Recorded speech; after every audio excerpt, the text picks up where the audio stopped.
Dünya Türkmenleri. Dünya Türkmenleri.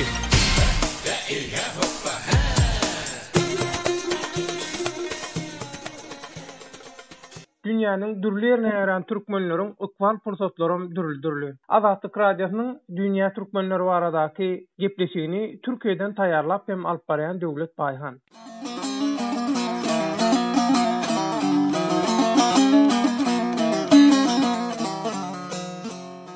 Hormatly radio dinleýijiler, medeniýetde Türk resmiýetleri bilen Ýewropa Birleşiginiň arasynda bosun problemasynyň çözülmegi bilen baglanşykly gelinen alalaşyga laýyklykda Türk raýatlarynyň Schengen täwitine wizasiz gidip gelmegi üçin Türkiýanyň şu ýylyň iýun aýynda 89 ýurt bilen bolan wiza şertnamasyny ýatyrmaga taýýarlanýanlygy habar berildi. Wiza alalaşygynyň goýulsyn ediljek ýurtlaryň arasynda Türkmenistan amma. Bilinçli ýaly Türkiýe Türkmenistany migrantlaryň iň agdykly edýän ýurtlarynyň başyny çekýär. Ykdysady söwda gatnaşyklaryna hem iki ýurdun arasynda üznüksiz günnelik gatnawlar bar. Eýse häzirki wiza alalaşygynyň goýulsyn edilmegi owal başda Türkiýedäki Türkmenistanyň migrantlaryň we söwdagärleriň durmuşyna nähil täsir ýetirer. Olar Türkiýede wiza düzgünliğiň üýtgemeginden soň näme garaşýarlar? Azatlyk radiosy Dünya Türkmenleri gepleşiginiň bugünkü sanaty Türkiýanyň wiza düzgünliğini üýtgetmeginiň Türkmenistanyň raýatlaryna ýetirjek täsirini öňüp durýar.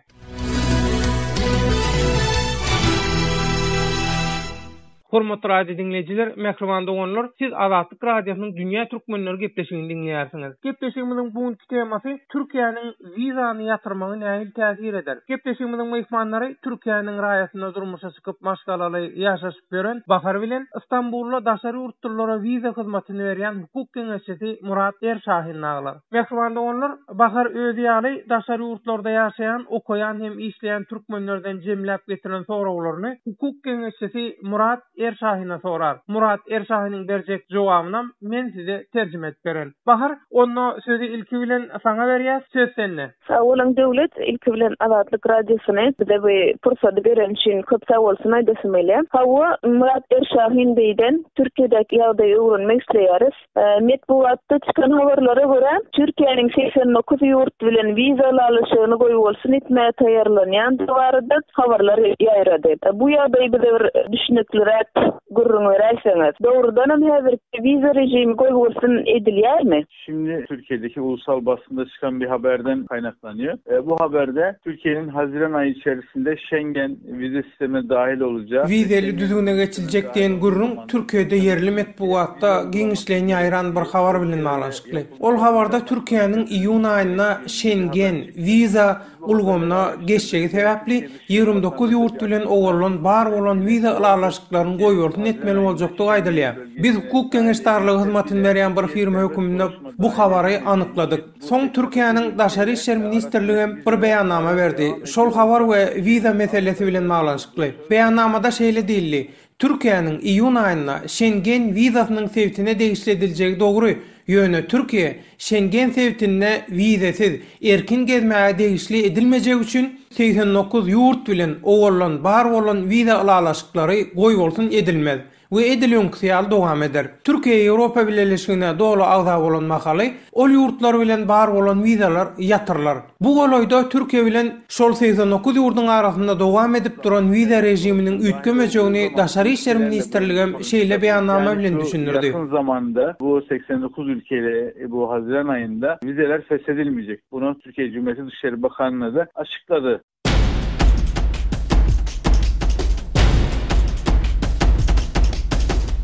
Azatlyk radiosynyň Azatlyk TV bölümi indi YouTube internet saytynda hem işläp başlady.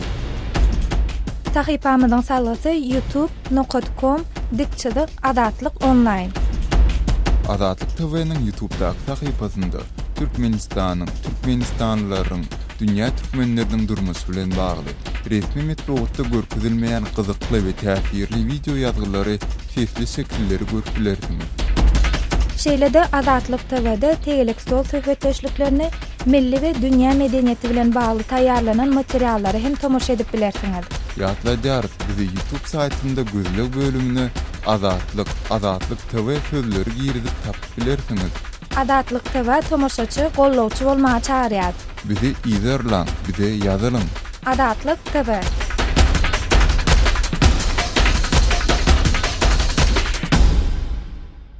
Aha bakar, söýsene. Hormatly Murat Erşahy, şu wagt bar bolan viza rejimi häzirlikçe bolsun, edilmeýän bolsa, näme metbuatda şeýle habarlar ýaýradyk. Türkmenistanyň raýatlary Türkiýe birden viza alyp gelmeli bolaýmysyn soň? Şeýle ýagdaý mümkinmi? Şu yakın zamanda bir değişiklik oldu ya da olacağı yönünde hiçbir açıklama yok. Şu yakın zamanda Rusya ile olan uçak krizinde olduğu gibi her an neyin ne olacağı belli değil. Edil häzir Türkmenistan bilen bolan viza rejiminde bir ütköşüklük bolor ýa-da bolmaz diýip aýtmak gaty kyn.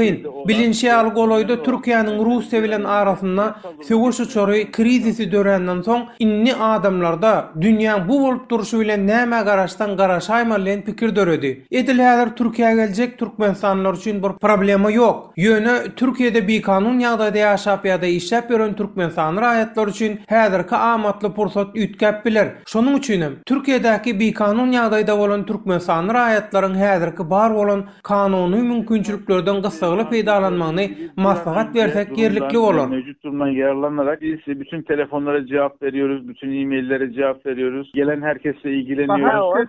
Cenap Erşahin Bey, vizaly düzgüne geçiljek diýen gurulmalar ýaýranyna görä, birden gapylyp almadaly Türkiýedäki bir kanun gaçkak ýagdaýdaky Türkmenistanly migrantlar näme etmeli? Evet, 11 Nisan 2014 tarihinde yayınlanan Yabancılar Kanunu'na göre para cezasını ödeyip çıkan yabancılara giriş yasağı uygulanmıyor. 2014 ýylyň 11 aprelinde çap edilen Türkiýanyň daşary ýurtlar baradaky kanunyna görä, vizasyz bolan möhlediniň jerime puluny töläp daşary ýurda gidip gelenlere deport goýulmaýar. Bir de hukuk geňeşdarlygy hyzmatyny berýän firma höküminde Türkmenistanyň Türkiýedäki vizasyz işläp ýa-da ýaşap ýören raýatlaryna kanuny ýagdaýa geçer ýaly kömek berýär. Olar vizasyz bolan möhlediniň pul jerimesini töläp Russiýa, Iran ýaly ýurtlara baryp gelýärler we olar Türkiýede dolanyp gelen wagtyna vizaly ýagdaýda bolmagy dowam eder ýaly dokumentlerini düzeltip migrasiýa gulugynyň üstü bilen 1 ýyl ýaşaýyş ruhsaty alyp berýär. Ondan soň gerek bolanda iş ruhsatyny düzeltip berýär. Bir durum değil, çözebilir durumlar. Yeter ki gelip bir bilgi alsınlar. Bahar söýsene.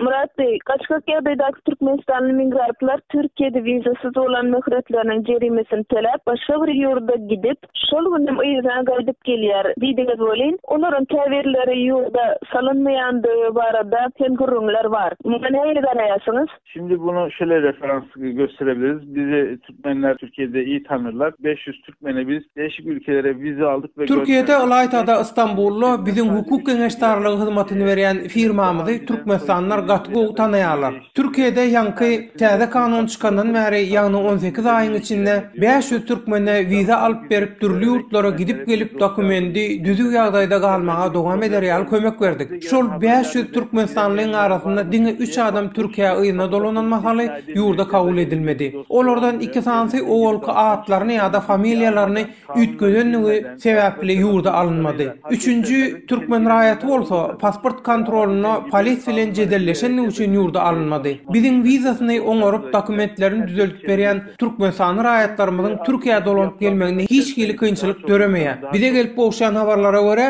Türkiýe dolanyp gelen mahaly problema duçar bolan türkmenler amma olar pasport kontroluny Türk polisine öz ýagdaýyny ynamdar ýagdaýda düşündirip bilmeýänler ýa-da kada kanuny bilmän hereket edip dokumentleriniň baryny jemläp bilmän polis bilen dawalaşýany sebäpli ýurda alınmaýanlar. Biz Türkmenistanlara professional derejede hyzmat berip bilmek üçin interaktif grup atly täze hukuk geňeşdarlygy firmasyny açdyk. Ofisimize ýüz tutan türkmenler bilen içkin gyzyklanýar. Türkmenleriň vizasyz bir kanun ýagdaýy Türkiýede çözülüp bolmaýan bir mesele däl. Yusufpaşa tramvay durağının karşısında bir ofis açtık. Kendileri bizi muraterşahin.com adresinden, Line'dan, Facebook'tan, sosyal medyadan her yerden ulaşabilirler. Hormatly radio dinleyijiler, mehribanda olanlar, siz Azatlyk radiosynyň dünýä türkmenleri gepleşigini dinleýärsiňiz. Bahar we Murat Erşahin soraw jogap söhbetleşigimiz üçin köp sag bolun. Hormatly radio dinleyijiler, siz hem Azatlyk radiosynyň azat tolkunlaryna galyň.